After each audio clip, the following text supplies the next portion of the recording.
नमस्कार आप सभी को। मैं नेहा दहिया त्रिदिशाई क्लासेस के यूट्यूब चैनल पर आप सभी का स्वागत करती हूँ। और हम पढ़ रहे हैं CSIR CASE एग्ज़ाम के लिए, जो SO और ASO का होने वाला है सेकंड स्टेज एग्ज़ाम, मतलब पेपर 3, जिसमें आपसे जो आपका लैंग्वेज पेपर रहेगा। सिलेबस आप लोगों को मैंने पहले भी डिस्कस करवाया हुआ है। तो उसमें प्रेसिज राइटिंग, सार लेखन या फिर संक्षेपण जिसको बोल सकते हो आप, वो आएगा। तो उसी के लिए हम अपनी अभ्यास श्रृंखला शुरू किए हैं। आज हमारी अभ्यास श्रृंखला का 6ठा भाग है। 5 हम क्लासेस ऑलरेडी कर चुके हैं, जिसका जो लिंक है वो डिस्क्रिप्शन में आप लोगों को दिया है। चैनल पर जाकर भी आप विजिट कर सकते हो और वहाँ से उन वीडियोस को देख सकते हैं। तो चलिए शुरू करते हैं हम आज की अपनी क्लास। और इसके अलावा एक महत्वपूर्ण क्लास जो बिल्कुल शुरू में मैंने बताया कि सार लेखन करते समय किन किन बातों का आपको ध्यान रखना है, ठीक है, वो सब भी मैंने आप लोगों को बनाया के लिए एक क्लास बनाई हुई है, तो वो भी आप लोग देख सकते हैं। तो चलिए शुरू करते हैं हम आज की अपनी क्लास। और ये क्लास बाकी उन सभी एग्ज़ाम्स के लिए भी इम्पोर्टेंट है, जिसमें आपकी हिंदी का जो पेपर होता है और डिस्क्रिप्टिव पेपर होता है, तो उसमें संक्षेपण या फिर सार लेखन से संबंधित आपका क्वेश्चन रहता है, ठीक है। उन सभी क्लासेस के लिए भी ये इम्पोर्टेंट है, चाहे वो आपके SSC के एग्ज़ाम है, PCS लेवल के एग्ज़ाम है, टीचिंग के एग्ज़ाम्स हैं या फिर कोई और एग्ज़ाम, तो उसके लिहाज से भी काफ़ी महत्वपूर्ण क्लास है। तो शुरू करने से पहले, जैसा कि हमारा काम है, हम माँ सरस्वती का ध्यान करते हैं। तो चलिए शुरू करते हैं। ओम सरस्वती नमस्तुभ्यं वरदे काम रूपिणी विद्या आरंभम कृष्यामि सिद्धिर्भवतु मे सदा। हे माँ सरस्वती, हम आपको प्रणाम करते हैं और अपनी विद्या शुरू करने जा रहे हैं, अपना अध्ययन शुरू करने जा रहे हैं। हम पर अपना आशीर्वाद बनाए रखें।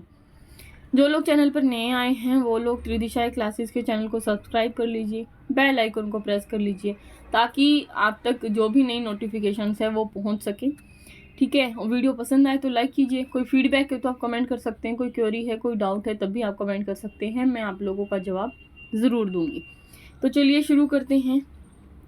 सार लेखन अभ्यास श्रृंखला, ठीक है, ये हमारा 6ठी क्लास है। सार लेखन की 5 हम कर चुके, जैसा मैंने आप लोगों को बताया था। इसके बाद में हम देखते, ये आपका सिलेबस है, 3 टॉपिक आएंगे। पार्ट 1 है संक्षिप्तीकरण यानी प्रेसी राइटिंग। प्रेसी राइटिंग को ही हम सार लेखन की तरह भी लिख सकते हैं। तो सार लेखन, हालांकि संक्षिप्तीकरण और सार लेखन में थोड़ा अंतर होता है, वो मैं उसके लिए एक सेपरेट वीडियो आप लोगों के लिए बना दूंगी, ठीक है। इसकी इंग्लिश में एक वर्ड दिया है प्रेसी राइटिंग, और 30 अंक का ये आपका क्वेश्चन रहेगा और एक ही प्रश्न आपसे पूछा जाएगा। आदर्श सार लेखन लिखते समय आप लोगों को कुछ बातों का ध्यान रखना है, जिसमें पूर्णता होनी चाहिए, यानी कि जो आपका भाव है उसको स्पष्ट करता हुआ होना चाहिए। कोई महत्वपूर्ण बात आपकी छूट ना जाए, इस बात का आपको ध्यान रखना है।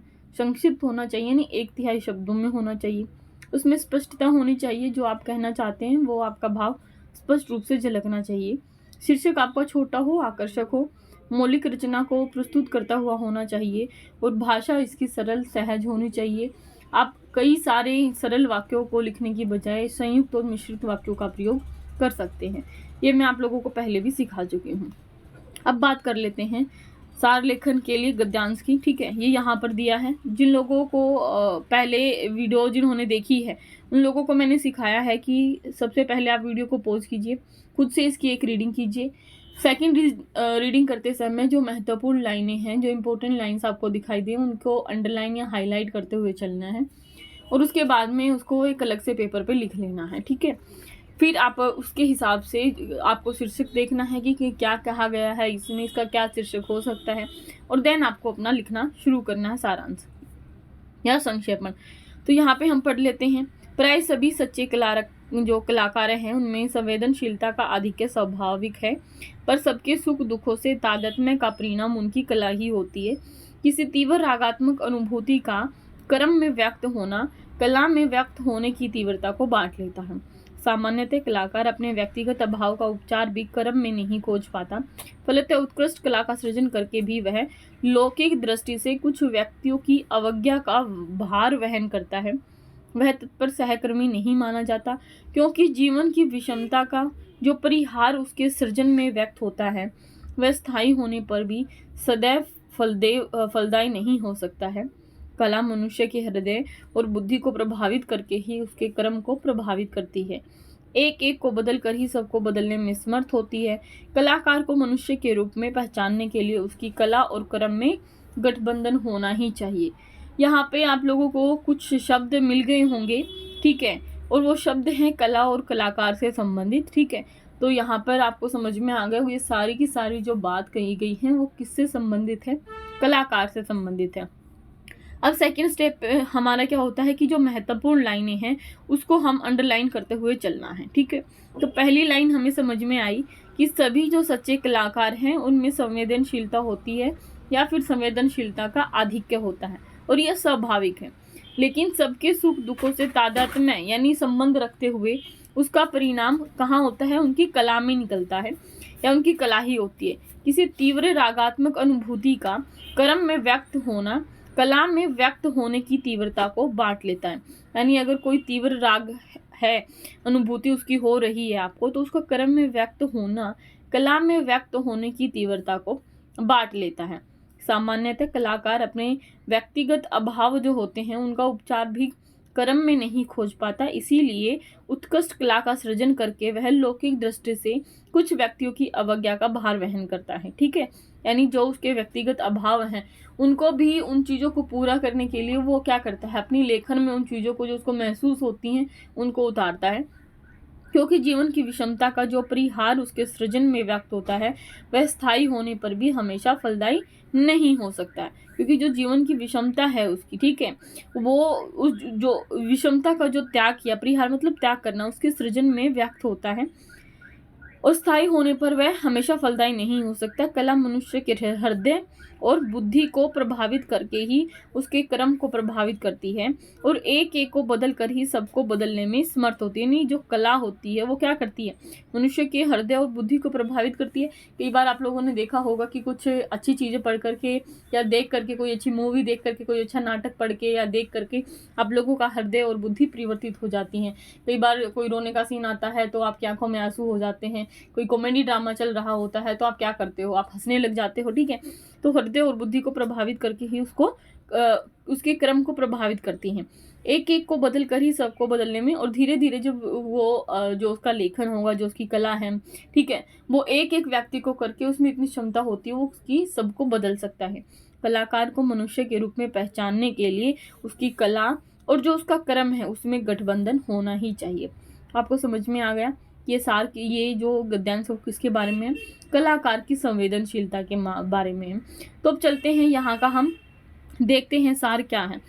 तो हमने बनाया है शीर्षक कलाकार की संवेदना, ठीक है, क्योंकि कलाकार क्या है, संवेदनशील होना चाहिए, लिखा है ना, वो उसमें ये आधिक्य होता है। तो कलाकार मूलतः क्या होता है, संवेदनशील होता है।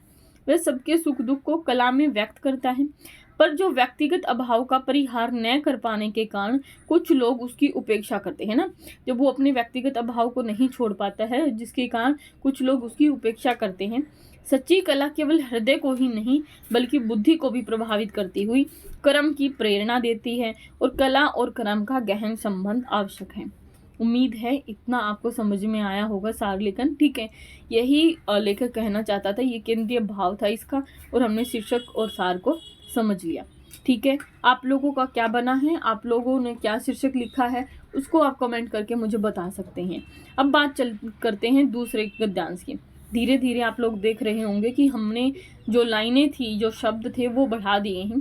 पहले हमारा जो गद्यांश होता था वो मुश्किल से 7 से 8 लाइन का होता था, अब ये थोड़ा बढ़ करके लगभग 10 से 12 पंक्तियों का हो गया है और शब्द सीमा भी लगभग 200 के करीब पहुंच गई है।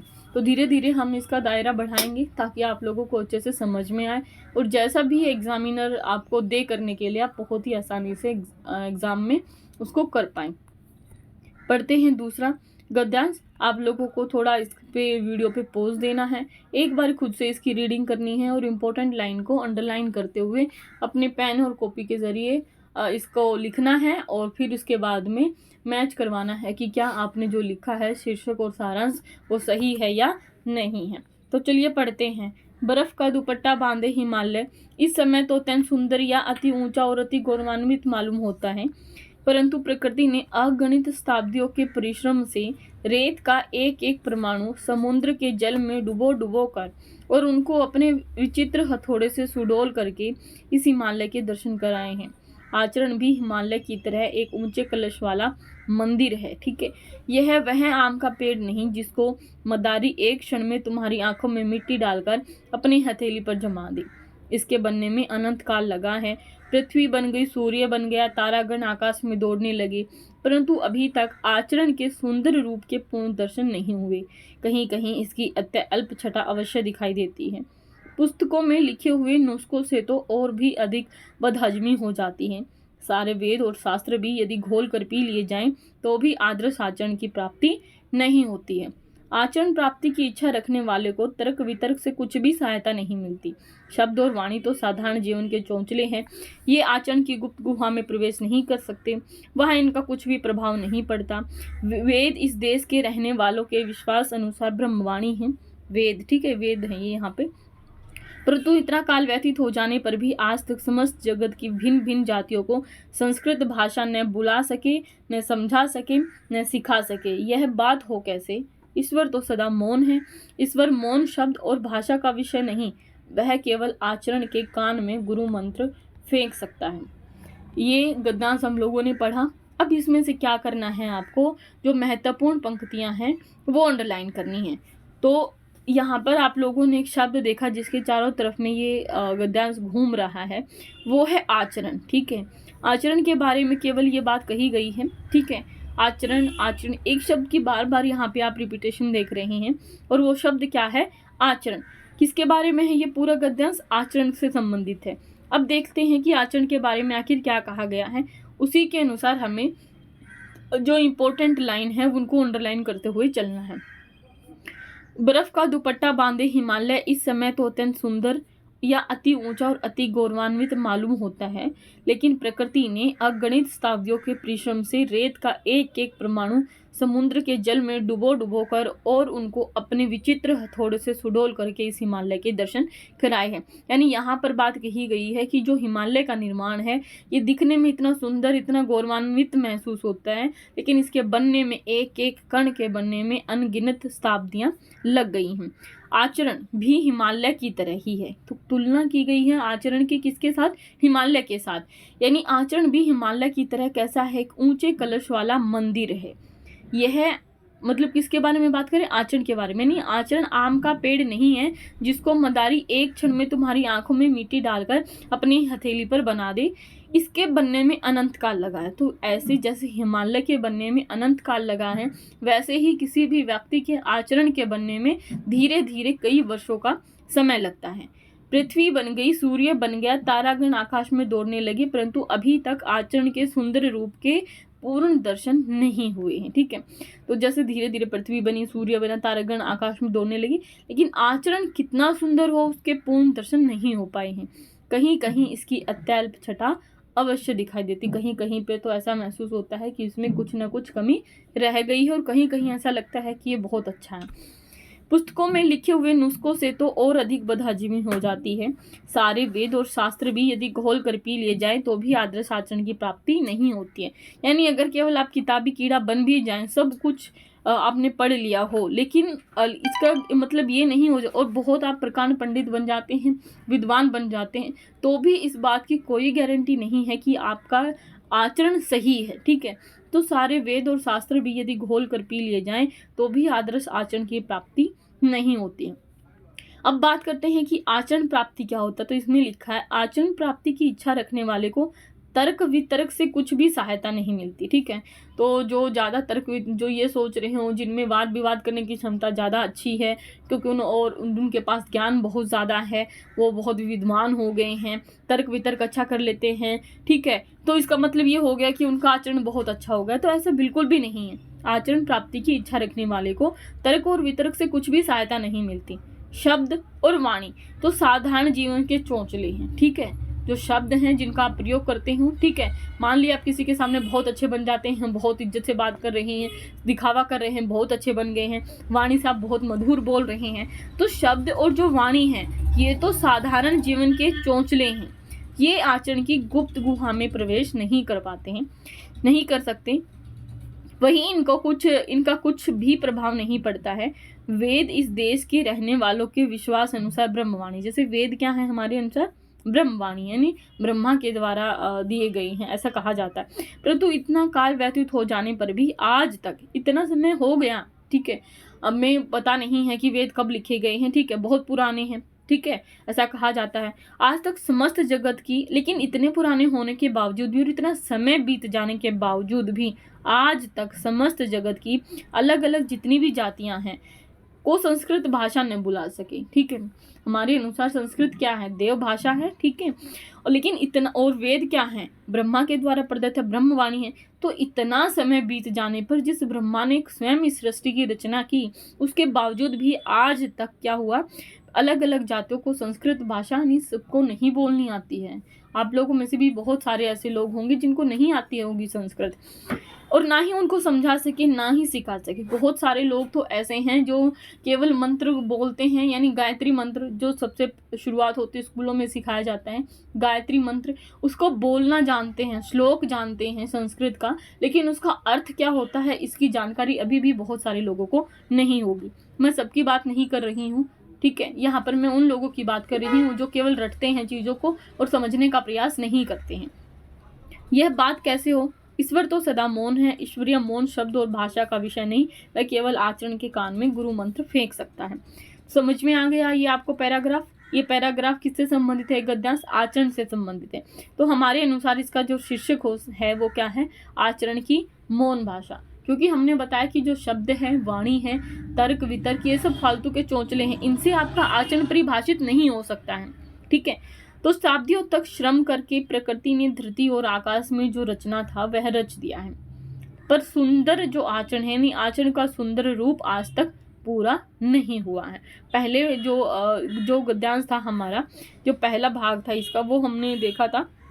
यहाँ से यहाँ तक किसके बारे में बात की जा रही है?